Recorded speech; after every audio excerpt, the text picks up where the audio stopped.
Hello everyone, the date is the 15th of July 2025, and in this video I'm going to talk about reincarnation. So this is something that I have myself have some experience with in terms of my memories, and what I'm going to talk about is just some examples of anecdotal examples of where people have claimed to have lived before, and also what my thoughts are about this.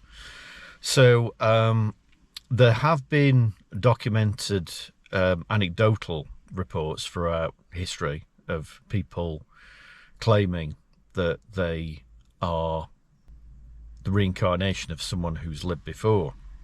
Now, obviously, this is something that's very difficult to prove by science. So the evidence is going to be anecdotal. But probably the most famous example is, the most well-known example is an Indian man called T2 Singh. And I could put links in the description, but if you want to Google his name, T2 Singh reincarnation, then that will tell you more about the story. Now, the reason why this one's quite remarkable is the level of detail. Now, around about 1982, 1983, this Indian boy called T2 Singh was born in a relatively poor part of India. And right from when he could first talk, he told his parents, he insisted that he was someone else. And he spoke about being a married man with 2 children and owning a business, a repair shop in another part of India. Now, this wasn't just a random story. This gentleman did recall accurately being a person who'd actually lived. Now, the person that he said he gave them, his parents, their full name, also the names of his wife and children, and he described having been shot dead. I'm not sure what the circumstances were. I don't know if it was a robbery or if he was involved in crime himself, the person who he claimed to have been the reincarnation of. But he described being shot dead, I think shot in the head, just prior to him coming back as this boy. Now, he couldn't have known any of the details because where he lived, like I said, was in a poor village. They didn't have, any access to news, and certainly not news from a completely different town in India. And the guy who got shot and killed wasn't even famous, so it's not like it would have made national news. So anyway, the upshot is that his parents finally took him to the place. He correctly identified the shop that he claimed used to be his shop, and in the end he met up with what he claimed was his former wife and his kids. They tested him with facts, which turned out to be true, and they kind of accepted it as the truth. He didn't want anything from them. I think they maintained a correspondence, but I think at that point they just agreed that he was going to carry on his new life. And there's been an interview with this T2 Singh, which is also on YouTube, and he talks about even remembering what he did the day before he got killed in his past life, and where he went that day with his wife. So it is quite a remarkable one. The other fairly well-known example is the story of Cameron Macaulay, who was a Scottish kid who claimed, again, right from birth, right from when he could first learn to talk, that he was actually born somewhere else. He actually lived somewhere else. Now, where he's claiming that he lived was in a remote island in the Scottish Hebrides called Barra. And Barra's quite a distinctive location. So it's only accessible by a seaplane. And he described living in a white house, having a black and white sheepdog, and it was a very distinctive description. So he talked about there being a gate at the bottom, like lower down on the hill where the house was, a gate which led to some rock pools. He was very obsessive about this, to the point where, you know, it was making him depressed and upset, telling his actual mother that he missed his other mother, his Barra mother, as he put it. Now, this kid was from Glasgow himself. So eventually, they went with a psychologist. The documentary is on YouTube. It's called The Boy Who Lived Before. For anyone who was interested, I won't spoil it for you, but the outcome was that most of the facts were true. Most of the facts were verified as true, but there were some inconsistencies. So ultimately, it was inconclusive. But on balance, he got more right than what he got wrong. So have a watch of that, because it's one of my favourite documentaries, and it is a fascinating documentary. But also, the reason why I'm interested in this kind of stuff is because I do have one or two memories myself which I can't explain. Not dreams, definite, 100% definite memories. Now, I'm from Sheffield, and one of the memories that I have is of being a child in a garden, in the back garden of a house in Totley, which is a suburb of Sheffield. So I remember the garden was very distinctive. It had two stone lions at the bottom of it, kind of like round a kind of garden within a garden, like a small wall, maybe about a foot high, and there were these two stone lions on it. And I remember kind of like being in this garden when I was a kid.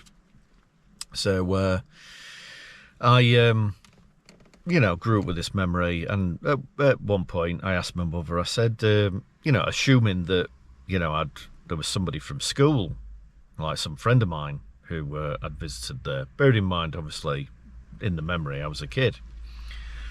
And you know, on the one hand, I thought it was a bit strange, because Totley is in a part of the city which wasn't where I was born and grew up. So, you know, I don't know what would have been, which of my friends when I was a kid would have lived at Totley. But anyway, so I asked my mother, oh, who was it that we knew lived at Totley? And she said, well, I don't know what you mean. I said, well, you know, I remember I visited someone who lived at Totley. I remember, you know, being in their garden when I was a kid. She said, we don't know anyone who lives at Totley. We never have. And that's when the penny dropped. She was right. There wasn't nobody that I ever used to hang around with as a kid at Totley. We were from a different part of the city. And that's when, you know, I just had the realisation that where did that memory come from? Again, it wasn't a dream, it was a memory. This was baffling to me. Now, a few years later, it gets to about the year 2000, and Google Earth was invented. And I got on Google Earth, and so I took the opportunity to have a look at these houses on Google Earth. Now, it's a very specific part of Marston Crescent at Totley where this house is. I can pinpoint it to maybe 2 or 3 houses. One of them in a row, one of those houses where it was. And at some point I'll go for another walk up there, but of course I can't just knock on people's doors and tell them that, you know, can I have a look in your garden, because I think I might have been reincarnated and lived here at some point, or at least visited.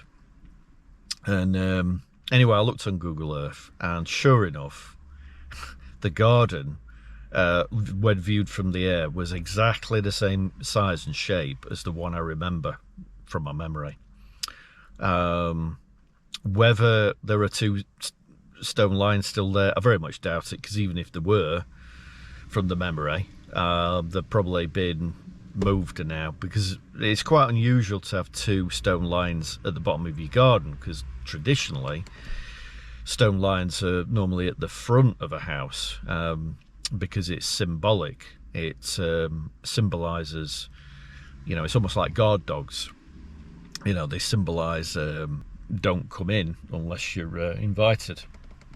That's where that kind of that comes from. Again, I was just amazed at the fact that the garden of, you know, these houses, like I say, could narrow it down to 2 or 3, looked exactly like it did in my dream, because these 3, you know, gardens were neighbouring properties, so they were all the same size and shape. So that's one. Now the other thing I remember, I used to get this recurring dream of being in a big basement with a spiral staircase in the middle of a small spiral staircase in the middle of the basement, which led up to the next floor, and the next floor was lit, so there was like artificial light coming down into the basement. There was no light on in the basement, and I think there was a lot of junk in there and a lot of stuff that I owned. And I remember in this dream I was an old man, and I got the feeling that it was the last, you know, I died there. That was the last place I lived. And this was a dream, but it was just, it came from nowhere. It wasn't related to anything I'd seen on TV, any films or anything like that. I was, you know, I was a distinctive person.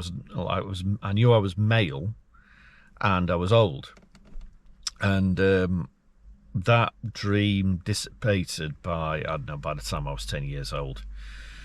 You know, you don't just get random dreams remembering a place you've never been to, and you consistently, it's the same place, the same dream, the same person, the same experience. And then the other thing is, I remember as a child owning a box of toy soldiers. They were wooden. They were the Queen's Guard, you know, the Busbys who guard Buckingham Palace. I remember them very well. I remember the sound of them clacking together, the wood clacking together. I kept them in a box, and I used to play with them a lot. And again, at one point I asked my mother, what happened to that box of toy soldiers? Did you, I don't know, did you chuck them out? Did you give them to charity? You know, that I had when I was a kid. And she said, don't know what you're talking about. You've never bought you a box of toy soldiers. And again, the moment she said that, the penny dropped. She was right. I've never owned any wooden toy soldiers in my life, let alone play with them. And then when I thought about it, I do remember the house where I played with them wasn't my parents' house. It looked old-fashioned. It had an old-fashioned feel to it, probably early 20th century. It's not a dream, you know, I actually remember this, and I can actually remember the familiarity of actually playing with them. So that's my memories. Now, I've also got friends and family who've also reported memories. Now, they've not jumped to any conclusions and described it as reincarnation. They've just told me the facts and not even mentioned the word reincarnation. One of them is my father. Now, my father was born in 1947. And when he was born, I think his parents didn't get a TV until about late 50s, like maybe 1960. So he's got memories, dreams, a recurring dream he had when he was a kid of flying in a plane over at night over fires that were dotted about. The description he seems to be referring to, if you imagine flying in a plane overnight and seeing fires underneath you, was that of a World War II fighter pilot. Now, again, he'd not seen any of this on TV. He'd not seen any evidence of this, any war films or any documentaries on TV, because they didn't have a TV at this point. Now, my dad, throughout his life, has been fascinated by planes. He's interested in planes, aviation. He's also a radio amateur. He's taught. He's learned Morse code. He talks to other radio amateurs via Morse code. So, and also, my mother used to say when they used to go on holiday, you know, in places in Europe, or well, just abroad in general, he often kept getting mistaken for a German. So I've got a theory on this, based on joining the dots. He was born in 1947, 2 years after World War II ended. Now, think how many young men were killed in World War II.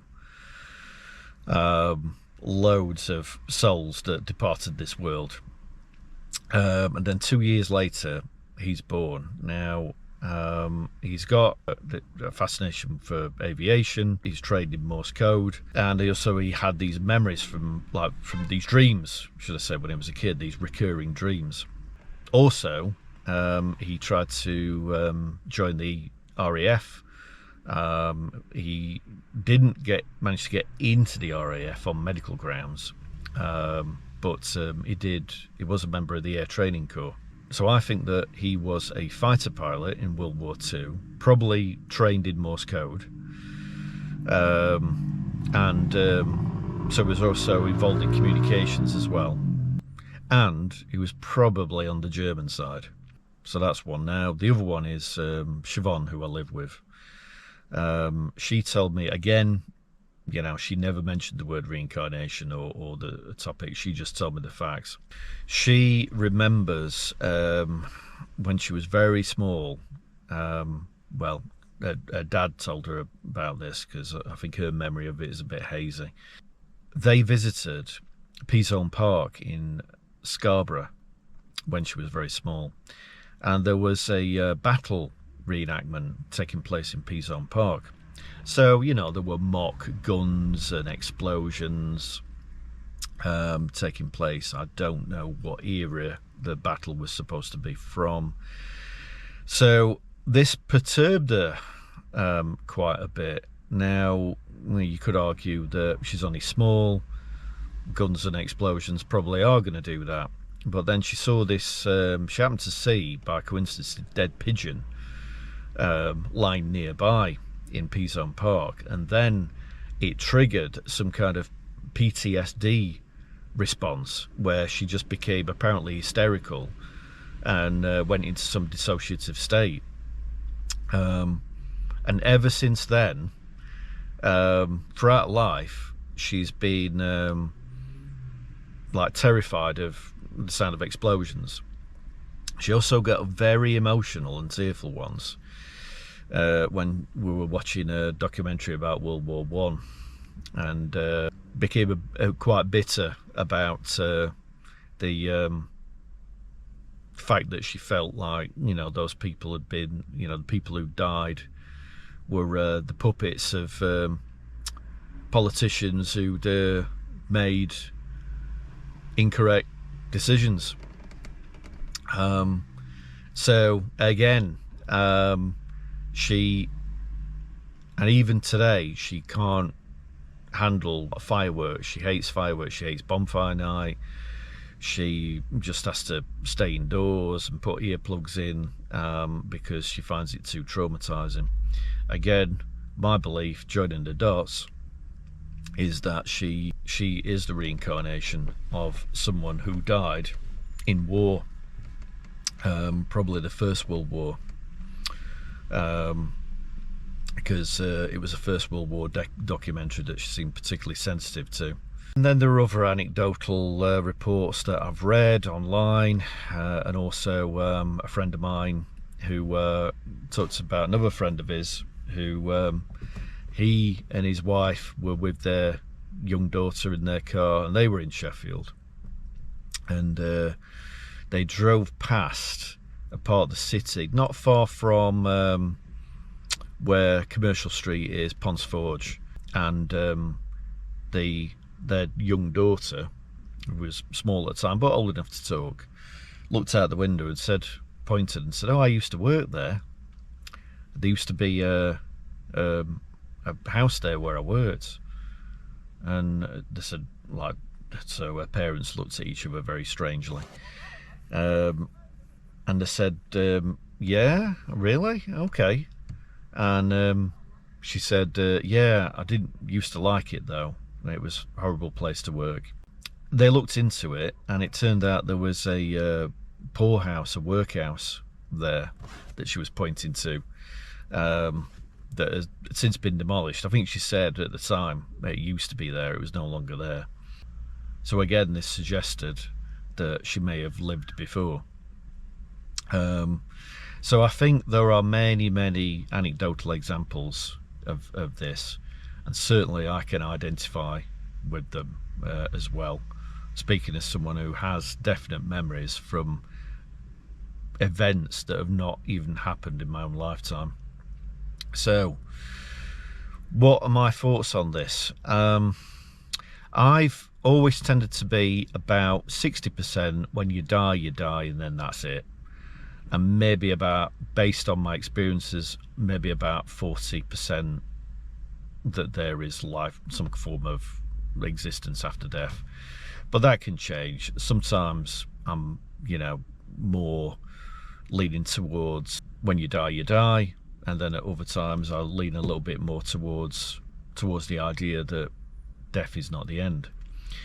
But what do I think about reincarnation? Well, my theory on this is that it's like a form of cosmic recycling. So in the same way that we recycle parts from cars, or we crush down a car, turn it into molten metal, and then use some of that metal to make new cars, in the same way I believe that we have a kind of spiritual energy that leaves the body after death.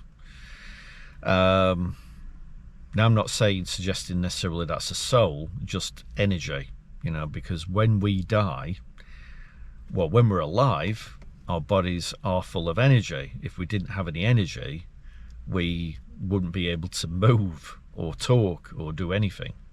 So when we die, that energy's got to go somewhere. I mean, a scientist might give me a scientific explanation of where it goes to, I don't know.